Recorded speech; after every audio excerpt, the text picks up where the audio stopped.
Florida Gators are the men's 2024-25 college basketball champions, and they have completed a feat that has never been done before. They are the first school to have 3 national titles in basketball and in football, and it was not easy. They had to go through a absolute murderer's row of opponents. 6 of their final 8 opponents ranked in the AP final top 10, but they hung in there and got it done. As a lifelong Gator fan myself, I cannot tell you the anxiety that I felt during that playoff run. So today we are going to celebrate the team's historic feat by counting down the 10 greatest basketball players to ever wear the blue and orange. And if you want to see more videos like this, comment what school you want to see me do next. Kentucky, Duke, whatever your favorite school is, leave a comment and I might do it. I'm a man of the people. But first, my name is Hunter Wright. This is Sports Done Right. Kibo, hit my music. Yeah, I got my head in the game. I'm willing and ready to win, authentic and I never pretend. Going hard, let the battle begin. I'm in a whole nother league, and I'm just keeping it real. This be the show that you need, whether we on the court or the field. Yeah. So if you love the game, and you wanna hate less, and you sick and tired of only listening to Skip Bayless, you know we gotta keep it hype. This is Sports Done Right, let's go.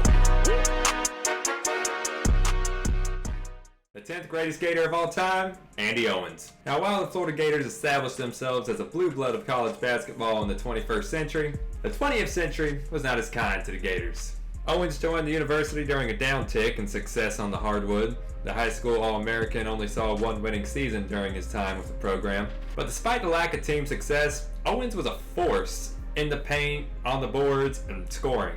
In his senior year, he nearly averaged a double-double with a school record 27 points per game and 9.1 rebounds. While his record has stood for over 55 years, it did come in a season where the team only won 9 games. And while that hurts his legacy, we can't leave the single-season scoring champ off the list. So Andy Owens comes in at number 10. Number 9, Jason Williams. This might be a bit of a controversial choice, seeing as how he only played 20 games. Let's get into it.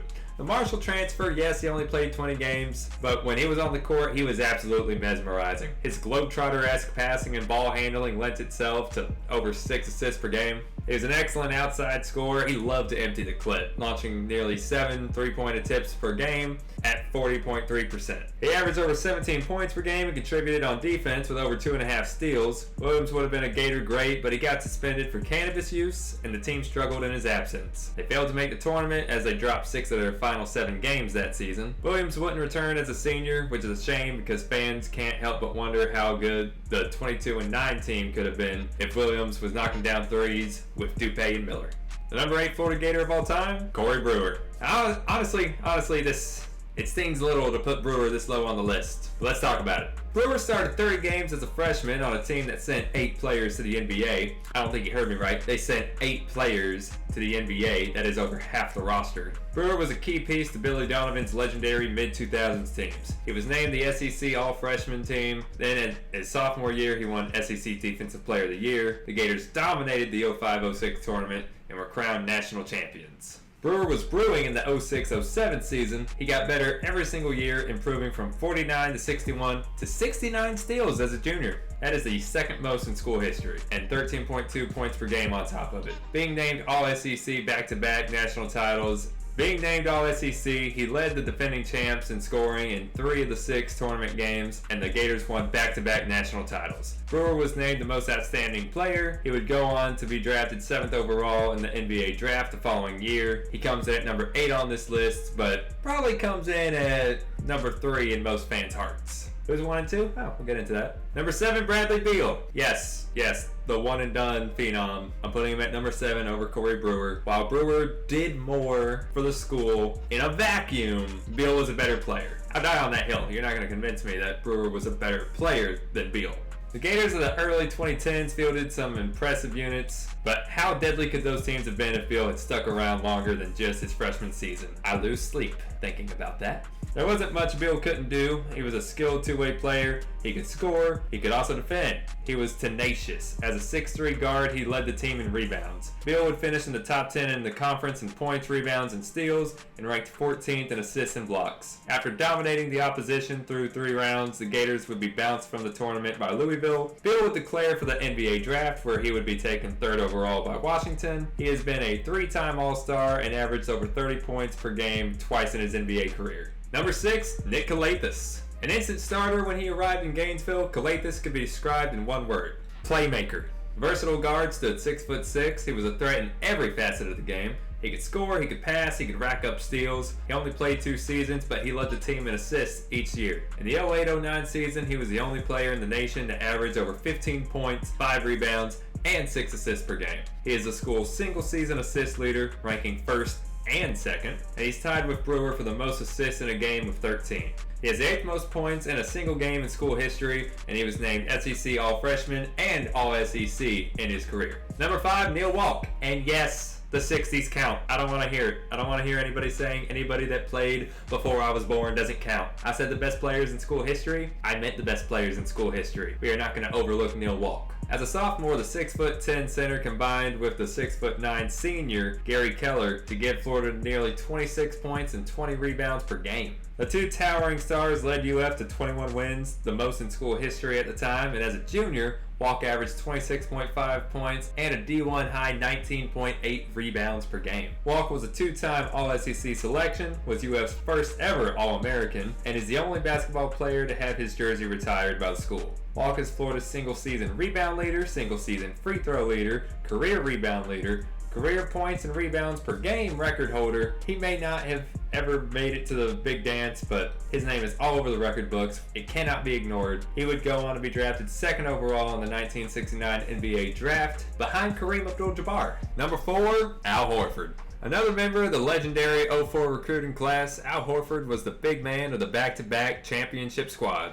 Horford delivered a pair of double-doubles in the first title run, but his best performances came in the 06-07 tournament. But first, the 05-06 tournament came down to a highly anticipated showdown between Florida and a stacked Ohio State team featuring Mike Conley and second-team All-American center Greg Oden. The two teams had met in the regular season. Returning from injury, Big Al held the freshman phenom to a measly 7 points. Going up against the future number 1 pick a second time, Horford led the team with 18 points and 12 rebounds as the Gators won 84-75. Horford is the Gators' career leader in defensive rebounds and is tied for the single-game rebound record. The 2-time All-SEC star would be drafted 3rd overall behind rival Oden and Kevin Durant, and has since added to his trophy case with a few Olympic medals and NBA championship. Number 3, Vernon Maxwell. Crowned Florida Mr. Basketball in 1984, the Gainesville native chose basketball over football as he was also an All-State DB. Maxwell nearly averaged over 20 points per game 3 seasons in a row, boasting marks of 19.6, 21.7, and 20.2 from 1985 to 1987. In the 86-87 season, he led UF to 23 wins, the school's best mark since Neal Walk's 21-4 season. This propelled the Gators to their first NCAA championship appearance. In their March Madness debut, Maxwell scored 28 as UF handled NC State 82-70. Florida would go on to lose in the regional semifinal to Syracuse, the runner-up. In his senior season, he once again led the Gators to 23 wins and a tournament appearance, but they were decisively bounced in the second round by Glenn Rice's Michigan Wolverines. Maxwell was an excellent scorer, finishing his career with 2,450 points, which was 2nd all-time in the SEC behind Pistol Pete Maravich. Maxwell was named All-SEC first team twice, second team once, and he was Florida's career and single-season points leader. Maxwell was named All-SEC first team twice and second team once. He's Florida's career and single-season points leader and all-time steals leader. He would be drafted in the 2nd round by the Denver Nuggets and win 2 NBA championships with the Houston Rockets. Number 2, Joakim Noah, which means we all know who comes in at number 1, but first, let's give Noah his flowers. The heart and soul of the 2004-2006 Florida Gators, Noah was a skilled and quick 6'11" center who was a nightmare on defense. In the beginning, he wasn't the most well-known of the Florida Big Three, but in the 05-06 season, he led the team with 14.2 points and 2.4 blocks per game, being named All-SEC. Florida breezed by most of the teams in the tournament, with the lone close call coming against 7th seed Georgetown, led by Jeff Green and Roy Hibbert. Noah tallied 15 points, 10 rebounds, and a whopping 5 blocks in the 57-53 victory. In the championship game against the UCLA team that was loaded with NBA talent, Noah led the team in points, field goal percentage, rebounds, and blocks, scoring 16, 9, and 6. His 6 blocks set an NCAA championship game record, and Noah won the most outstanding player following his impressive run. While he was initially going to enter the draft, Noah, Horford, and Brewer decided they were just having too much fun in college, and the boys ran it back. Returning the same starting 5 from the previous season, the Gators won a then school record 35 games. Noah was named second team All-American. He won 2 national championships, won 92 games in 3 seasons, and Noah ranks first and second in single season win shares in UF history. Noah is a 2-time national champion. He won 92 games during his 3 seasons at the University of Florida. He ranks first and second in single season win shares in school history. He would be drafted 9th overall in the NBA draft, would win Defensive Player of the Year in 2013, and his 9 career rebounds per game are the most out of the 2007 NBA draft class. And the number 1 Florida Gator of all time, Walter Clayton Jr. No, it's not recency bias. No, it's not premature. Clayton earned this.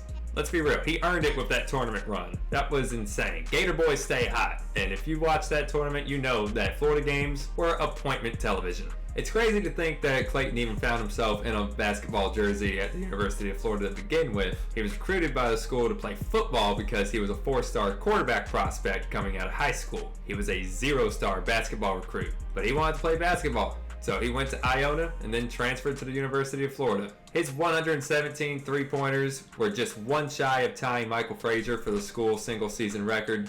And in the tournament, Clayton elevated his play the way very few can. Whether it was a screen, hop step, step back, didn't matter. Clayton was making space and making defenders pay with his clutch shooting. The game against Texas Tech, where Clayton got the ball in the paint, dribbled out to the 3-point line, spun around and knocked down that tray, is going to be one of those 20 years from now do you remember type plays. He finished Texas Tech off with 30 points in an 84-79 victory. He would become the first player since Larry Bird to score 30 in back-to-back games in the Elite 8 when he dropped 34 on Auburn in the Final Four matchup. In a finals game against the best defensive unit in the country, Clayton was held scoreless for most of the game. The Cougars were on Clayton like a spray-on tan. Houston couldn't keep Clayton in check for long as he scored 11 points in the final 8 minutes to lead Florida to a 65-63 victory. Clayton was named Most Outstanding Player, a Naismith finalist. Florida won 36 games for the 2nd time in school history. Gator boys stay hot, and Clayton earned that number 1 spot. Taking a look at the best of the rest here, 11 will be Patrick Young, 12 will be Scotty Wilbekin. I love those guys. The 2013-14 Florida Gator team, before Clayton and them boys just won the title. The 2013-14 team